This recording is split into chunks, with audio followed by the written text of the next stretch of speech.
Hello tout le monde, j'espère que vous allez super bien, j'espère que vous êtes en train d'avoir une excellente début de semaine. Surtout, j'espère que vous vous sentez un peu plus sereine, un peu plus calme, un peu plus apaisé après l'énergie de la semaine dernière que nous avons eue avec l'éclipse annulaire solaire dans les signes de la balance. Alors, je vous rappelle que l'énergie de cette éclipse reste active pendant 6 mois. Donc, ce qui a commencé à se manifester la semaine dernière, c'est pas qu'on va voir les résultats la semaine dernière ou aujourd'hui ou dans 2 jours, pas du tout, mais c'est plutôt un processus, ça nous parle d'un chemin de conscience que nous allons traverser pendant les prochains 6 mois. Donc, si vous n'avez pas vu la vidéo sur l'éclipse dernière, je vais vous la laisser à la fin de cette vidéo. Je vous invite d'aller la regarder parce que c'est une information qui sera à jour, qui sera active tout au long des semaines prochaines et les mois prochains jusqu'en mars 2025. Et maintenant, du coup, je vais vous parler, j'avais trop envie de faire cette vidéo, sur Jupiter qui va commencer son mouvement rétrograde dans les signes du Gémeaux le 9 octobre et qui reprendra son mouvement direct le 4 février 2025. Donc, vous avez compris, on est lancé à un apprentissage qui va prendre quelques semaines, quelques mois et dans lesquels, de mon point de vue, nous allons avoir une opportunité et un cadeau extraordinaire du ciel. Mais avant de vous raconter tout ça en détail, j'aimerais bien remercier à tous les gens qui se sont inscrits dans cette chaîne les dernières semaines. Tous les gens qui partagent avec moi, vous me laissez en commentaire, que vous partagez votre expérience avec moi, vous me laissez des questions. Vraiment, moi, ça m'aide beaucoup à continuer à grandir ma vision du ciel et ma vision des archétypes de l'astrologie. Donc, je vous remercie énormément pour votre soutien et pour votre partage. Si c'est la première fois que vous êtes ici, je vous donne la bienvenue déjà et je vous invite à vous inscrire et aussi à activer l'alerte. Comme ça, YouTube, il vous tient au courant à chaque fois que je fais une nouvelle vidéo. Bien, maintenant, parlons de Jupiter rétrograde dans les signes du Gémeaux, cet cadeau caché dans le ciel que nous allons avoir à disposition pendant les prochaines semaines et les prochains mois. Vous savez, quand je suis en train de regarder un peu la vidéo de cette semaine, sur quoi quelle thématique je pouvais vous partager sur l'astrologie, j'avais plusieurs choix. Déjà, nous allons vers une super puissante pleine lune la semaine prochaine dans les signes du Bélier, avec laquelle on va clôturer tout ce travail que nous avons commencé précisément à la première saison d'éclipse de ce 2024. J'avais aussi la possibilité de vous parler de la tension que nous allons avoir entre Mars-Pluton en carré avec le Soleil. Donc, le mois d'octobre, on est dans un mois qui continue, dans lequel on est toujours dans une tension un peu soutenue. Ici, on va voir un dialogue entre ces trois planètes que je vais synthétiser par une lutte d'ego, une lutte de volonté. Attention, d'abord avec nous, ensuite avec le reste du monde.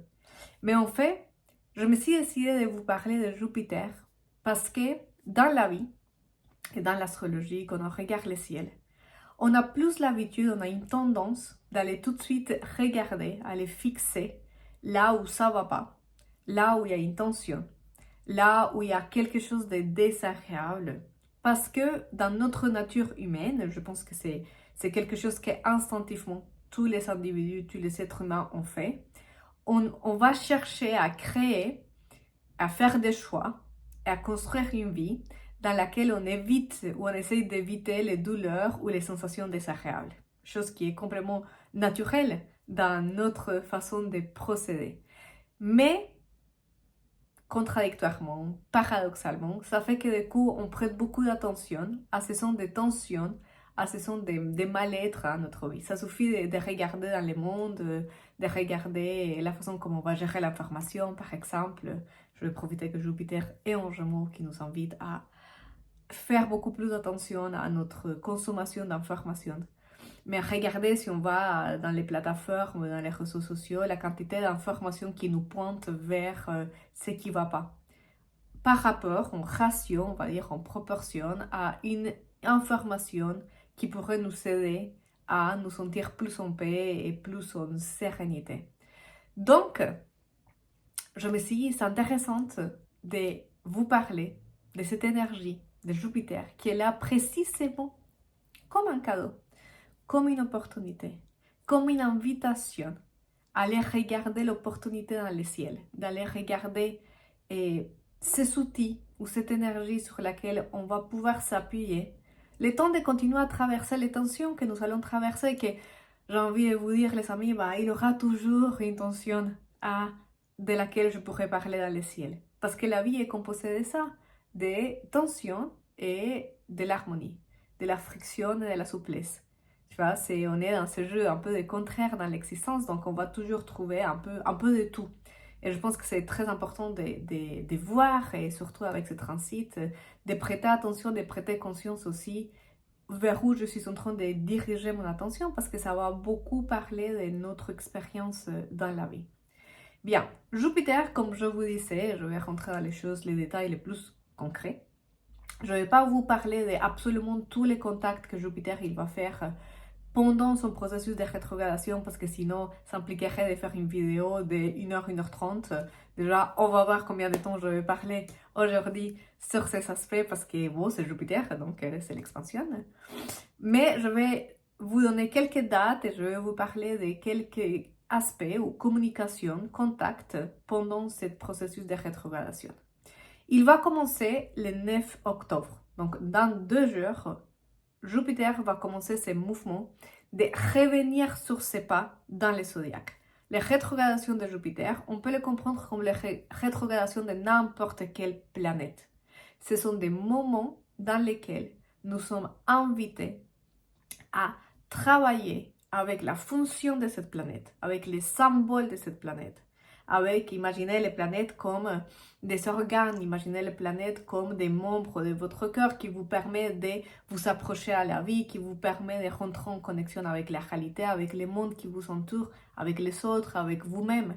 Donc à chaque fois qu'il y a une planète rétrograde dans le ciel, on a une invitation d'inspirer, d'aller regarder vers l'intérieur pour aller retrouver cette information, cette sagesse qui est en nous et pas à l'extérieur.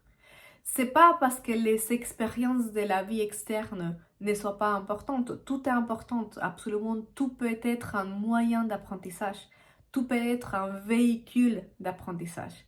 Mais quand une planète elle est rétrograde, d'une certaine façon, le ciel nous rappelle que parfois dans la vie, c'est très important de regarder vers soi. C'est un équilibre. Si on est juste avec soi et que soi et son monde et ses émotions et son chemin et notre propre système de croyances et notre propre réalité et qu'on ne va jamais aller se confronter avec quelqu'un d'autre, avec ce que une autre peut m'apporter, d'une certaine façon, je vais limiter mon expérience. Si je suis tout le temps vers l'extérieur, à vouloir générer des contacts vers l'extérieur, à attendre que ce soit l'extérieur qui change pour moi changer, ou que l'extérieur s'adapte à mon comportement, je me coupe aussi d'une partie de l'expérience. Donc tout est un juste équilibre, et avec la rétrogradation de Jupiter, on nous invite juste à changer notre focus, changer la direction de notre regard. Jupiter en astrologie, c'est une planète qui nous parle d'apprentissage. C'est une planète qui nous parle d'expansion. C'est une planète, moi j'aime bien dire, c'est la planète qui représente un peu les Pères Noël du zodiaque. Vous voyez, il nous parle d'abondance, il nous parle de générosité. Il y a aussi cet effet lupe de Jupiter. On dit en astrologie que tout ce que Jupiter elle va toucher, elle va l'agrandir. De la même façon qu'on dit que tout ce que Pluton il va toucher, il va l'intensifier. Tout ce que Saturne il va toucher, il va le durcir. Parce que chaque planète a une énergie particulière, comme s'il avait un tempérament, un caractère, une capacité. Mon Jupiter, c'est cette planète d'expansion, d'apprentissage, comme je vous disais tout à l'heure, mais c'est un apprentissage, attention, qui n'est pas mental. L'apprentissage jupitérien, c'est un apprentissage sensoriel. Jupiter, il apprend parce qu'il touche, parce qu'il voit, parce qu'il écoute, parce qu'il goûte. Jupiter, c'est lui ou celle qui va apprendre dans l'expérience. On va les tester. J'ai envie d'apprendre l'escalade. Je vais lire des bouquins sur l'escalade. Ça ne va rien m'apprendre. Il faut que j'aille tester avec mon cœur, essayer de monter, essayer de comprendre quelle est la bonne voie pour arriver au sommet. Vous voyez, donc Jupiter, c'est une planète d'apprentissage, mais d'apprentissage dans l'expérience, à partir du mouvement. Oui, c'est une planète d'expansion, de générosité, d'abondance, mais attention, parce que mal utilisée, c'est aussi une planète qui nous parle d'excès. Trop d'abondance non réfléchie, d'illusion, d'un apprentissage dans les nuages. Oui, c'est pas pour rien que c'est la planète gouvernante traditionnelle du poisson. Le signe du poisson, il y a 2 planètes, bon, 3 en réalité, planètes gouvernantes. Il y a la planète traditionnelle qui est Jupiter, la planète moderne qui est Neptune, et la planète exotérique pour l'astrologie la plus spirituelle qui est Pluton. Oui, chacune va nous donner comme des couches de travail de l'énergie de l'archétype en question. Donc Jupiter, pour revenir, c'est une planète qui peut nous amener dans un schéma de pensée, quand on se déconnecte de la Terre, quand on se déconnecte de l'expérience, dans lequel on va un peu aller comme les poissons dans des liqueurs de marshmallows roses. On va aller idéaliser une expérience. Si vous êtes Sagittaire, si vous avez une lune en Sagittaire, un soleil en Sagittaire, ou beaucoup de planètes en Sagittaire, je pense que vous vous identifiez dans ce sens où les Sagittaires, qui est du coup le signe qui est gouverné par Jupiter, parfois vous avez une tendance à vous déconnecter de la réalité et à voir tout très marshmallow rose. Donc, mon partenaire, il est génial, il est fantastique, c'est l'amour de ma vie. On vient de se rencontrer, mais Sagittaire, il est déjà en train de créer toute la vie. Je vais aller partir en voyage, tout va être fantastique. Et ne pas me rendre compte que, ah mince, il me faut de l'argent pour acheter les billets d'avion. Vous voyez? Donc, l'énergie de Jupiter, quand je vais la ramener dans un excès d'expansion, je peux me déconnecter de la réalité. Et c'est important de tenir cela en compte quand on va travailler les rétrogradations de la planète. Parce qu'il faut faire un travail avec soi pour marcher ce juste milieu, cette voie du milieu, cet juste équilibre dans lequel je vais pouvoir profiter de l'opportunité jupitérienne sans me déconnecter de la réalité. Oui, c'est un travail de conscience individuelle à chacun de faire avec cette énergie. Bien, quand Jupiter, du coup, il va vers ce mouvement rétrograde, il nous invite à aller regarder comment cette abondance, en fait, on ne doit plus continuer à les chercher à l'extérieur. On doit aller la chercher à l'intérieur. On passe dans une phase d'intégration pour arriver ensuite à la synthèse du processus. D'abord, il faut que je sois connectée avec l'information, avec l'extérieur. Ensuite, il faut que j'intègre à l'intérieur de moi. Et ensuite, dans ce processus d'intégration, je vais aller synthétiser. Vraiment, juste garder ce qui est fondamental dans mon expérience, ce qui est essentiel pour mon chemin et qui me permet d'avancer dans mon chemin, mon parcours, ma prise de conscience. Ici, on parle d'un Jupiter rétrograde dans les signes du Gémeaux. Donc, Jupiter dans les signes du Gémeaux nous parle de quoi? Et sur ça, je vous ai déjà laissé une vidéo sur ma chaîne YouTube. Je vous invite à aller la regarder. Nous parle d'une expansion de l'information. Ce transit de Jupiter dans les signes du Gémeaux que nous allons avoir jusqu'en 2025, milieu 2025, quand il va rentrer dans les signes du Cancer, nous parle qu'en traversant une phase dans laquelle l'information à laquelle nous avons accès est en expansion. Mais regardons aussi, si vous allez dans vos réseaux sociaux par exemple, Instagram, Facebook, YouTube, n'importe quelle plateforme, par exemple, je vais rester dans les cadres astrologiques. Allez en YouTube et tapez Éclipse dans les signes de la balance 2024. Combien de vidéos vous savez? Beaucoup d'informations. Parce que Jupiter dans les signes du Gémeaux, il nous parle d'un excès d'informations, mais elle ne nous parle pas forcément d'une information qui a été cadrée ou filtrée par quelque chose. C'est à nous d'exercer notre esprit critique, c'est à nous d'exercer notre discernement pour aller choisir l'information qui nous convient. Et c'est beaucoup sur ça que cette rétrogradation de Jupiter, il va nous inviter à nous concentrer, à aller travailler, à discerner de toute l'information que je suis en train de consommer, d'avoir accès, de toucher, de me submerger. Combien est-ce qu'elle est déjà en cohérence avec mon chemin? Combien est-ce que je suis en train d'appliquer cette information? Parce que parfois, on va lire, c'est pas 50 000 bouquins et on n'applique jamais cette connaissance. Combien je suis en train d'intégrer dans mon chemin, dans mon cœur, dans mes cellules? Oui. Et comment je peux commencer à créer un espace dans lequel je vais être dans une qualité de l'information et plus une quantité. Je vais vous donner un exemple un peu facile à comprendre au quotidien pour que vous voyez de quoi je parle. Imaginez, Jupiter dans les signes du Gémeaux, je commence 3 bouquins en même temps. Mais la réalité, est-ce qu'on va commencer à se rendre compte que déjà je n'avance pas dans les 3 bouquins, oui, je ne me souviens pas qui a dit quoi, c'était la théorie sur quoi, je mélange les informations, oui. Jupiter, des cours rétrogrades, nous invite à dire quoi? Écoute, choisis juste un bouquin, et au lieu d'avoir un bouquin dans ton sac, un bouquin dans la table de cheveux, un bouquin dans la cuisine, choisis un bouquin que tu te balades avec, que tu te mets dans ton sac et tu le transportes tout le temps. Mais que tu vas lire et tu vas prendre des notes et tu vas t'intéresser, tu vas aller en profondeur dans cette information. Bien, ce transit, du coup, nous invite à aller regarder à l'intérieur.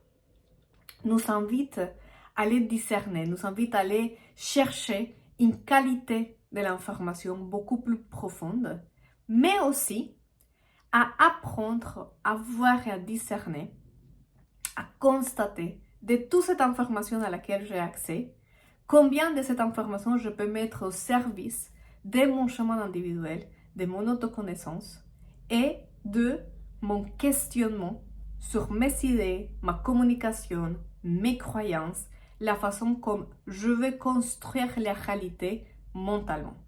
Pourquoi je vous dis ça? La planète gouvernante du Gémeaux, c'est Mercure. Donc, quand on va regarder qu'est-ce qui se passe avec Jupiter dans les signes du Gémeaux, on doit aussi aller se poser la question. Qu'est-ce qui se passe avec Mercure? Mercure, il est en train de faire quoi? Et les amis, les jours où Jupiter commence son mouvement rétrograde, il sera en train de faire un trigone avec Mercure en conjonction avec le Soleil dans les signes de la Balance qui vient à toute peine de quitter cette portail, ce degré mathématique dans lequel nous avons eu l'éclipse dans les signes de la Balance.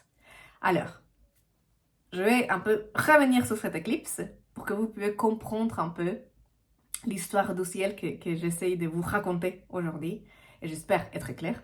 N'hésitez pas à me laisser vos questions. Le jour de l'éclipse, nous avons eu dans l'équation de l'éclipse le Soleil, la Lune, Lilith et Mercure. C'était une éclipse de notre sud. Donc, dans ma vidéo antérieure, je vous ai dit, c'est une éclipse d'épuration. On a nettoyé quelque chose. Oui. C'était un éclipse annulaire solaire. Donc, on a vu on ne l'a pas vu ici en France, mais dans les endroits où l'éclipse a été visible, on a eu l'opportunité de voir cet anneau de feu qui s'est dessiné.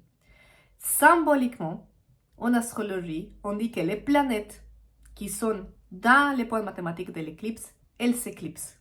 Elles doivent passer cette portail, cet anneau de feu, oui, pour être transformées, pour être dépurées, pour être modifiées. Donc, pendant un instant, pendant un moment, quelques jours, les planètes qui sont en train d'être éclipsées, c'est comme si on ne pouvait plus les utiliser. Okay? C'est pour ça que quand on a des éclipses de soleil, normalement, on est fatigué, on a envie de dormir, on ne comprend plus qui on peut avoir des crises d'identité existentielle fortes. Cette éclipse, c'était aussi avec Mercure. Donc, notre communication, nos schémas de pensée, notre petit voix intérieur qui se parle tout le temps, blablabla, bla, bla, bla, oui, nos croyances, notre intelligence et la façon d'apprendre. Tout ça a été éclipsé. C'était une éclipse de notre sud, donc c'était une éclipse de nettoyage. C'était une éclipse de d'épuration et de transformation profonde. Bien évidemment, les jours dits de l'éclipse, c'est pas que ces planètes ils sont passées l'un après l'autre et que du coup magiquement tout a été dépuré, tout a été compris, tout était voilà, et que du coup le 3 octobre, un jour après l'éclipse, on passe de l'autre côté, on se réveille et voilà, oh génial, j'ai tout compris. Non, rappelez-vous que les éclipses ouvrent de processus de 6 mois. Donc Mercure et le Soleil vont continuer à se transformer, vont continuer à nous demander de travailler avec eux, de faire cet exercice de conscience, qui nous invite à dire quoi? Attendez, rappelons-nous de quoi quelle était la thématique de l'éclipse. Les liens, la vincularité. Je ne sais pas si ça se dit en français, peut-être je fais un fragnolisme, je m'excuse, mais c'est l'idée de créer des liens les uns avec les autres. Oui, c'est relationnel. Comment je suis en train de construire mes relations, mes amitiés, ma relation de couple, ma relation avec mes collègues et surtout ma relation avec moi-même. Parce que les liens que j'entretiens avec moi, c'est le terrain de création du lien que j'entretiens avec l'autre. Oui, l'autre, il est là pour me permettre de rentrer en connexion avec ces parties de moi à l'intérieur que moi, j'ai du mal à regarder parfois. C'est cette fameuse histoire de l'autre comme miroir. Oui, et on le fait tous pour les autres. Tout le monde pour les autres. On peut s'aider de cette façon, même si c'est complètement inconscient. Cette éclipse, du coup, il est venu mettre le focus, il est venu mettre toute l'attention, tous les réflecteurs sur cette construction du lien. Mais parce que le Soleil et Mercure étaient dans cet anneau de feu, il y a eu aussi une invitation à nous rendre compte que nos liens devaient changer, que nos liens devaient se restructurer, principalement parce que nous, on avait changé. Parce que notre besoin n'était plus les mêmes, parce que nos nécessités n'étaient plus les mêmes, parce que nos attentes n'étaient plus les mêmes. Oui, c'est pour ça que les éclipses sont des moments d'une telle intensité. On n'a pas le choix. Pendant les saisons d'éclipses, on va changer ou on va changer. On n'a pas la possibilité de dire non, je ne change pas. Et d'ailleurs, les personnes qui présentent beaucoup de résistance à ce que la vie elle propose, c'est là où on voit les cas d'épuisement et de fatigue la plus intense. Mais bon, je n'ai pas envie de rentrer encore dans tous les détails de l'éclipse, parce que je pourrais vraiment, chaque événement astrologique, je pense que je pourrais faire des vidéos de 6 heures pour à chaque fois vous parler plus en profondeur, mais ce n'est pas l'objectif. Mercure et le Soleil ont trigone avec Jupiter rétro. C'est comme ça que Jupiter commence le mouvement. C'est très intéressant parce que c'est comme si Jupiter il venait soutenir, il venait accompagner ce processus que nous avons commencé avec l'éclipse, en train de nous dire, et en plus, tu as déjà eu accès à beaucoup d'informations. Et en plus, tu vas devoir venir regarder vers l'intérieur et trier, faire cet exercice à nouveau de discernement. Pour aller regarder finement quelles sont ces croyances, quel est cet apprentissage que tu as fait sur toi, sur tes propres croyances, et qui ont un impact sur les liens, qui ont une incidence, une résonance sur comment tu vas construire les liens avec les autres. En même temps que Jupiter fera un trigone avec Soleil-Mercure, il va faire un sextile avec Chiron. Chiron, je vous ai laissé aussi une vidéo sur cet archétype que moi personnellement en tant qu'astrologue, j'aime beaucoup. J'aime beaucoup travailler avec Chiron parce que c'est pour moi un point très thérapeutique dans la carte d'une personne. On peut aller travailler.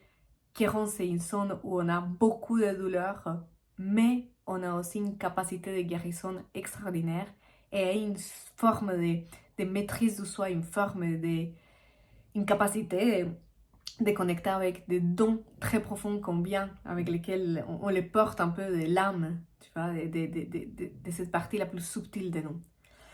Chiron nous parle du coup, Chiron dans le signe de Bélier nous parle de cette blessure que nous pouvons ressentir, de comment parfois quand on met des limites, quand on s'affirme, quand on se montre tel qu'on est, il y a une forme de rejet vis-à-vis de l'autre personne parce que notre façon d'expression peut-être elle vient toucher la blessure de quelqu'un d'autre, donc il y a une forme de réactivité qui se met en place, qui pense que je dois me défendre pour me protéger, ou bien quelqu'un vient nous dire quelque chose, c'est pareil, je sens que non, ça vient toucher une douleur, donc je sors les guerrières qui essayent de se battre et des coups qui essayent de mettre aussi une limite et finalement il y a une blessure qui se crée, vous voyez, dans les interactions.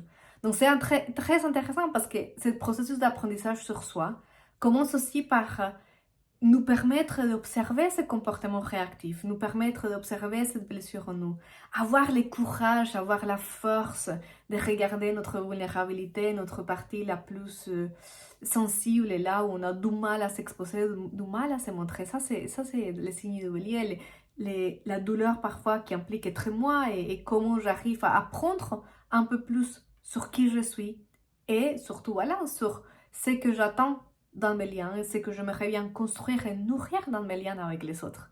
Oui. Cette trigone, pardon, cette sextile avec Chiron, le trigone, il va se défaire rapidement parce que, vous savez maintenant, le Soleil et Mercure sont des planètes rapides.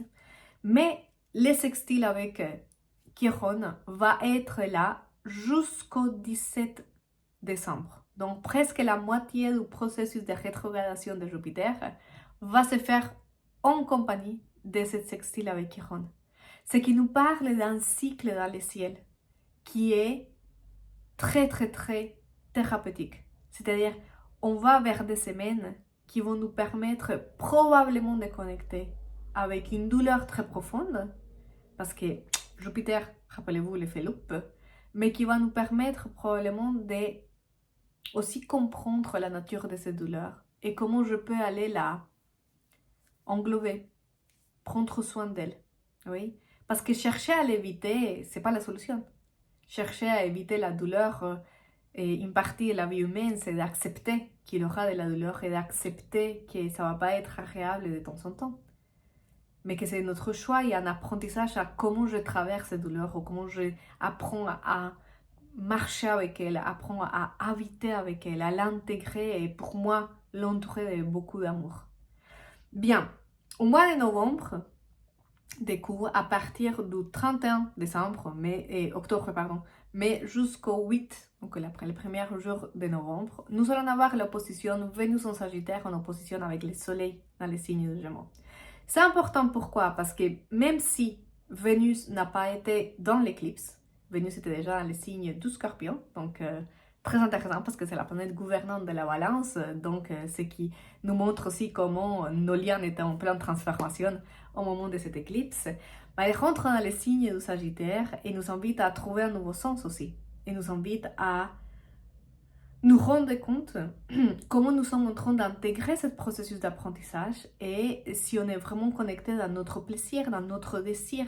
Oui, Vénus en opposition avec Jupiter, c'est une quête d'harmonie, une quête d'équilibre entre aller une couche beaucoup plus profonde et me rendre compte que mais quand même l'information de ici rester présente et dans le corps et dans la sensation.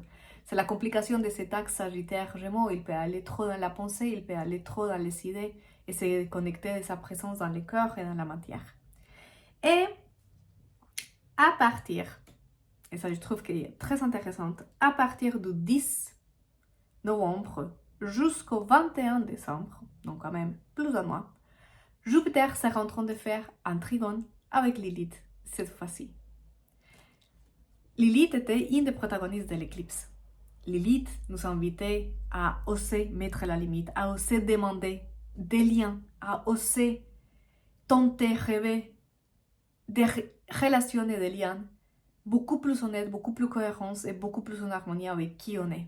Lilith, c'est la femme qui veut, c'était cet archétype des femmes que parfois on va décrire comme la femme sauvage, mais j'ai un peu de mal avec cette description. Donc, j'ai envie de dire la femme qui est libre et qui est autonome de sa liberté, qui est responsable de sa liberté. C'est pour ça qu'elle ne veut pas se contenter dans les paradis avec Adam. Elle ne veut pas se contenter, ça ne lui suffit pas un peu, cette paradis avec Adam. Et c'est pour ça qu'elle choisit de sortir du paradis. Bon, je sais que dans certaines versions du mythe, on dit qu'elle va être rejetée et qu'elle va être éjectée du paradis.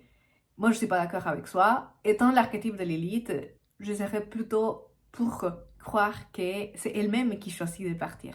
Elle-même qui dit, si c'est ça les règles du jeu avec Adam, ciao, ciao, j'y vais. Oui, et raison pour laquelle Ève a été conçue, non, dans cette histoire d'Adam et Ève.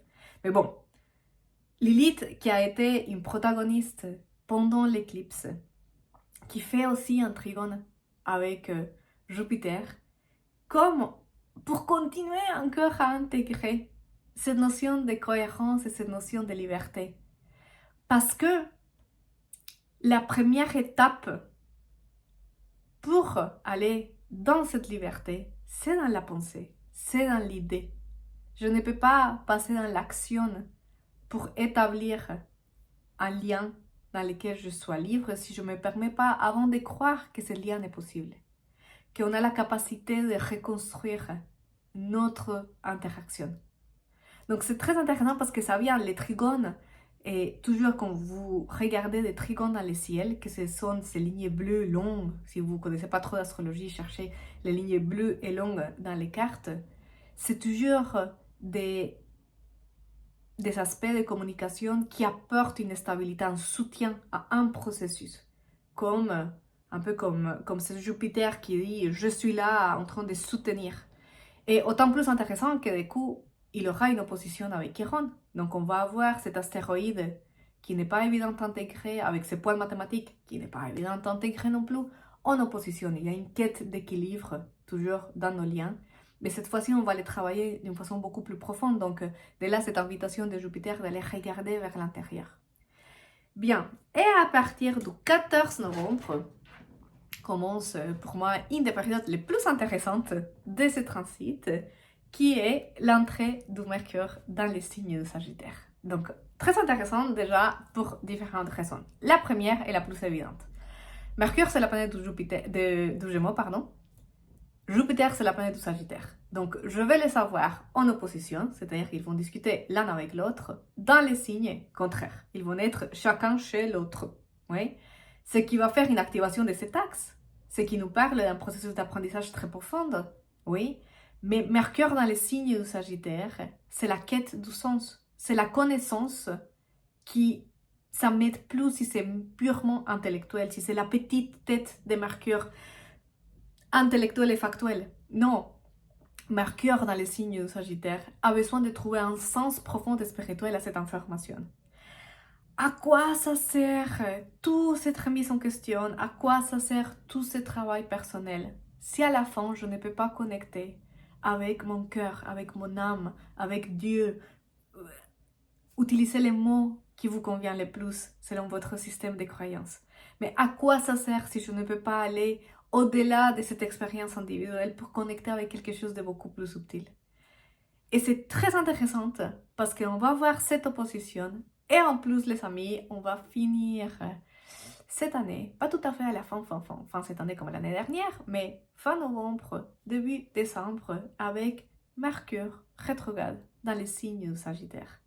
C'est-à-dire que Mercure et Jupiter vont pas parler une fois, ils vont parler 3 fois.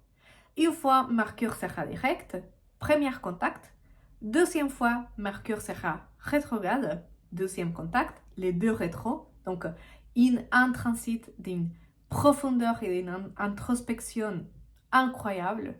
Et un troisième contact, à nouveau, Mercure direct. Dans cette aller-retour qui commence le 14 novembre, il se finit. Je regarde vers le bas parce que j'ai tous mes dates dans une petite feuille ici pour ne pas les oublier. Parce que vous savez que parfois j'oublie les dates. Jusqu'au 23 décembre, que Mercure recommence son mouvement direct. Ok, donc on va être à partir du 14 novembre, tout 14 novembre, fin novembre, décembre, début janvier, avec une énergie qui nous invite ou qui nous donne l'opportunité de faire un travail d'introspection incroyable. Si vous avez l'envie d'apprendre la méditation, c'est le moment. Si vous avez envie de faire une retraite silencieuse, c'est le moment. Si vous avez envie de commencer à utiliser l'écriture pour générer des états différents de conscience et accéder à tout cet inconscient que nous avons, allez-y. Parce qu'on est dans un transit qui nous dit, c'est comme si Jupiter il nous disait, l'information est déjà à l'intérieur, mais puisque je suis rétrograde, on va devoir aller la chercher en profondeur, en subtilité. Et Mercure en face qui dit, et en plus, j'aurai la capacité de renouveler mes croyances, mes paradigmes, les sens que je donne à la vie, les sens profonds et spirituels que je donne. on peut avoir une opportunité de s'illuminer. Cette fois-ci, pas comme je le disais dans l'éclipse dans les signes du poisson, qui est une illumination très sensitive, mais vraiment dans les idées, dans la pensée. Et aussi une capacité d'observer comment cette mental que nous avons, et que même si on ne veut pas, si on ne souhaiterait pas que ça soit comme ça, va déterminer tellement sur comment on voit la vie et comment on perçoit le monde et comment on est face à l'autre et comment on vit finalement notre réalité. Ça commence par une idée, ça commence par une croyance, ça commence par une structure mentale qui finalement va s'étaler comme un filtre, comme les lunettes, à travers lesquelles on va vivre la vie et vivre le monde. Donc ici, à partir du 14 novembre, on a un transit de Jupiter, toujours avec cette sextile, avec Chiron, toujours avec ce trigone, avec Lilith, d'une expansion brutale. D'un autre côté, en même temps, on sera pile poil à ce moment, plus ou moins, en train d'avoir cette grande tension Pluton, Soleil et Mars. Donc, une lutte d'ego, une lutte de volonté individuelle, une lutte, beaucoup de tensions, mais sur cet aspect en particulier qui commence déjà en octobre, mais c'est juste que Mars, il va rétrograder dans les signes du Lion, il va revenir dans les signes du Cancer dans lesquels il est maintenant. D'ailleurs, il est rentré dans cette boucle d'ombre le week-end dernier. Donc, c'est une énergie qui va s'étaler un peu les prochaines semaines. Ok? Donc, je vais vous donner plus tard, les semaines à venir, je vais vous faire une vidéo pour vous parler de ça. Mais je voulais d'abord faire celle-ci sur Jupiter pour qu'on se rende compte que même si on va traverser cette période de tension, derrière, il a ce Jupiter en communication avec Mercure rétrograde en train de nous dire mais c'est une opportunité aussi pour s'observer, pour beaucoup apprendre de ce fonctionnement intérieur, de cette voix intérieure, de cette façon de faire du lien à nouveau avec cette partie qui existe en nous, qui cohabite en nous. Parce que la notion d'identité, d'ego, elle est loin d'être plate et uniforme. On a plein de points, plein de voix qui nous composent. Et plus on arrive à les comprendre, mieux on arrive à les voir, plus on arrive à les accepter et on arrive à les gérer aussi. C'est que dans les liens, ça peut jouer, ça peut simplifier parfois nos contacts. Bien, ça c'est, on va dire, pour les mois de novembre et décembre. En décembre, nous allons avoir aussi donc une union Soleil-Mercure, Mercure rétrograde, qui va marquer pile poil l'opposition avec Jupiter, donc qui marque le milieu de ce mouvement rétrograde avec Jupiter, et qui fera aussi un carré avec Saturne. Je n'ai pas envie que cette vidéo soit trop longue, donc au mois d'août, je vous ai laissé une vidéo dans laquelle je vous ai parlé des carrés entre Jupiter et Saturne, les grandes tensions dans le ciel qu'on peut ressentir. Je ne vais pas reprendre ici cette information, je vous la laisse par ici, tout en haut, pour que vous puissiez aller regarder cette vidéo. C'est la 12e de cette carré. On a eu déjà un premier carré dans lequel c'était Saturne qui était rétrograde, Jupiter direct. Dans cette 12e, Saturne est direct, Jupiter sera rétrograde. Et il nous manque une 3e qui sera en 2025. Ensuite, on passe en 2025, oui, avec cette carré de Saturne.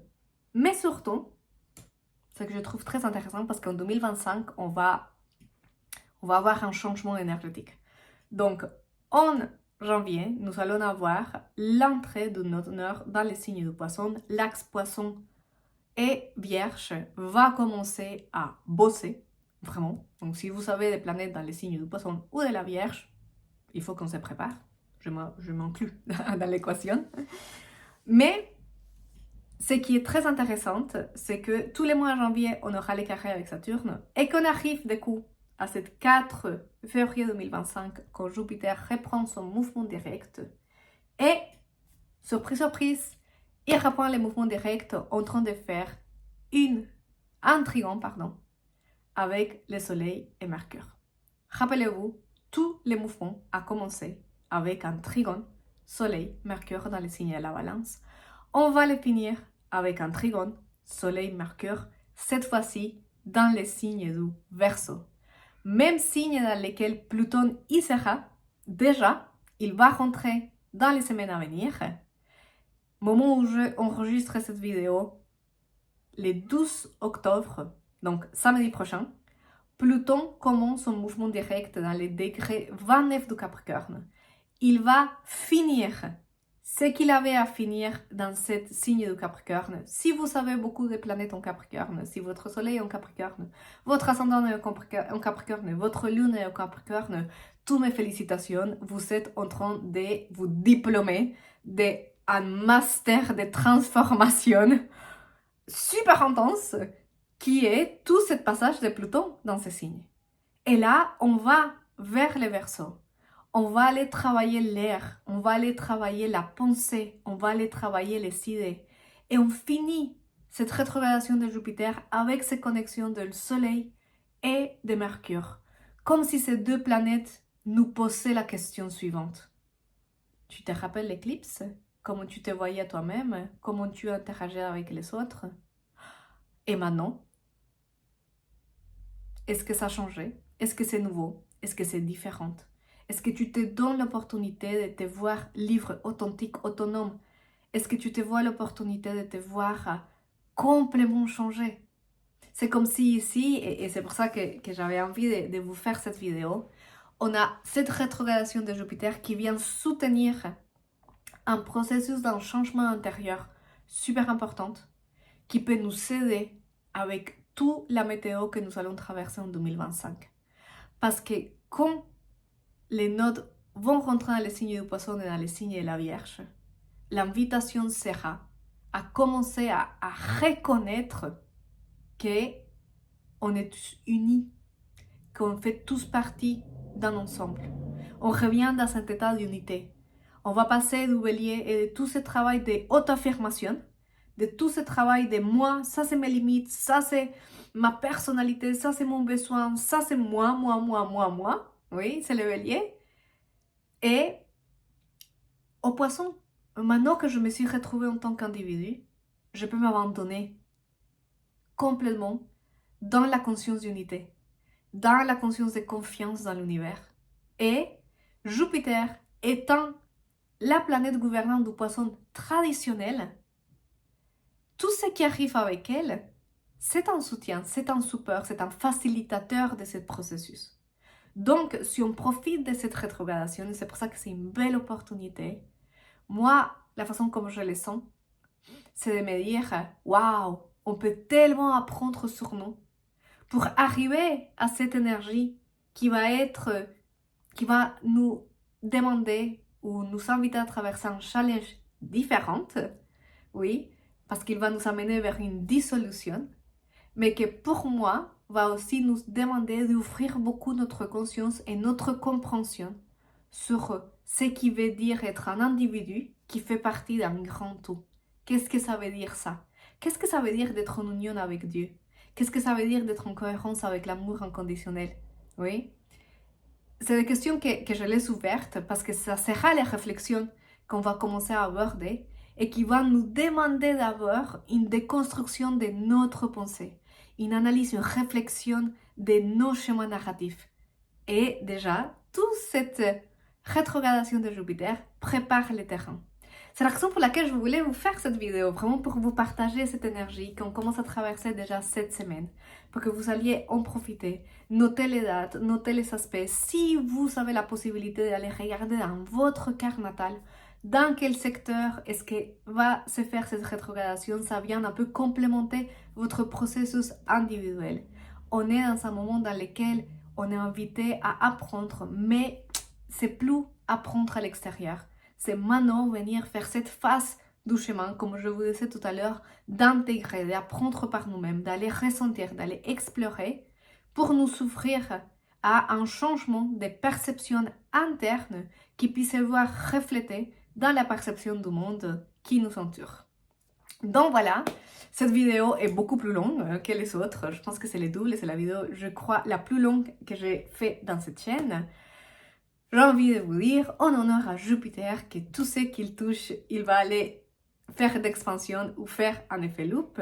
Mais du coup, si vous êtes arrivé jusqu'ici, jusqu'à la fin de la vidéo, je vous remercie énormément de m'avoir accompagné. Si vous avez des questions, n'hésitez pas à me les laisser dans les commentaires. Vraiment, je serai ravie de répondre. Et si vous êtes à nouveau nouvelle par ici, je vous invite à vous inscrire à la chaîne et activer la petite alerte de YouTube qui vous tiendra au courant à chaque fois que je fais une nouvelle vidéo. Je vous souhaite une excellente journée, après-midi, semaine, ça dépend à quel moment vous êtes en train de regarder cette vidéo. Et je vous dis à très bientôt, on se voit la semaine prochaine dans laquelle je vais vous parler de la super puissante pleine lune dans le signe du Bélier. Super puissante, pourquoi? Parce qu'on va commencer à clôturer et à fermer l'apprentissage que nous avons commencé au mois de mars-avril avec la première saison d'éclipse. Donc, on arrive à un point de culmination, d'observation et de manifestation très intéressante. Allez, je vous dis à très bientôt et merci beaucoup de m'avoir accompagné jusqu'ici. Ciao!